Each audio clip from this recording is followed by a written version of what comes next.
down the dirt book, but this is the other book that was released Monday. It's been day after day of releasing books. This one is called A Revolution of Modern Life. And the artwork is from a man in France. And I just thought it looked really cool. So there you have it. So I'm going to read you a few pieces. This first one is a Instagram poem. It's called Ominous Day. As a gladiator here, I proudly drew my sword and fought. I was revered in Pompeii, winning too many battles to count. On one ominous day, when I saw Mount Vesuvius erupt, I drew my sword and charged toward that mountain. This one is not about a cat, but about a dog, which is odd because I usually do cat poems. This one is called Bamboo. That's cool. 27th of July, so later legends, cattails. Cattails and July, but this is not cats. But thank you for sharing. This one is called Bamboo. He gave it the name of bamboo near my home.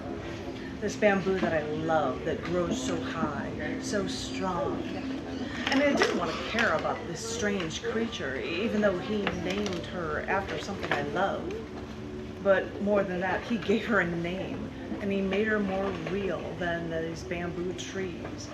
It made me look for her, want to give her food, water, though I had to learn that before she would even accept anything from me, she would have to first come to me, feel my hands along her, giving her love before she'd even think of food.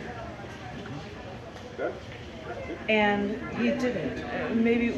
He thought maybe we should take her in. We should give her a home.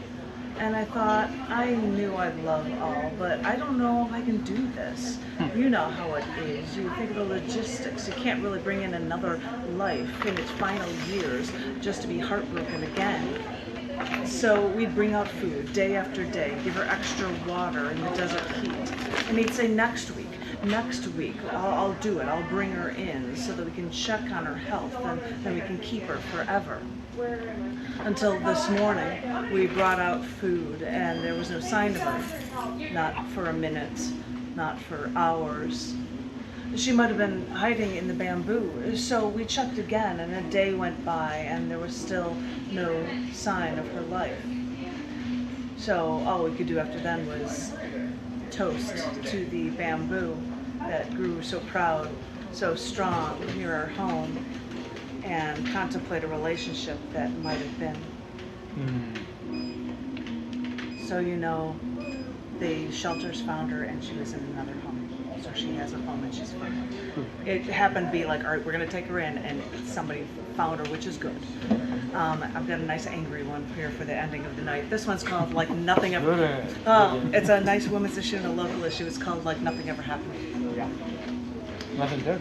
In Waco, Texas, a grand jury found enough evidence in a case against a man indicted on 4 counts of sexual assault to send the case to trial. Now, usually when a grand jury sends a case to trial, that usually means that there's enough evidence to convict. But I just heard on the news that instead he pled no contest to 1 charge of unlawful restraint in return for the dismissal of 4 charges of sexual assault. With this plea from this fraternity president rapist who had nothing to offer the state in a plea deal, he gains a lower charge in exchange for counseling, a $400 fine, which is less than a fine for leaving a disabled car to get help, plus 3 years probation. Added bonus, if he stays clean until probation's over, his record would be expunged. That means he'd have no record as a sex offender. It would be like nothing ever happened. This woman was repeatedly raped, strangled, and left for dead, face down in the dirt. She was brought to the hospital where they called the police. There's an enormous amount of evidence that conviction is almost sure for counts of sexual assault. And they treat it like nothing ever happened. Women think we've shattered the glass ceiling, but we still have to shatter the mentality that women are objects and that rape is not a crime. We try to plead our cases, but nothing ever happens. Maybe we women have to shatter more than ceilings, but also men's mentality. Maybe we should even shatter a few of your bones, the way you shatter our souls with every act of rape.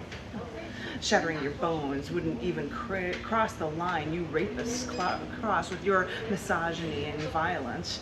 Is that what we're left with? Is that what we have to do?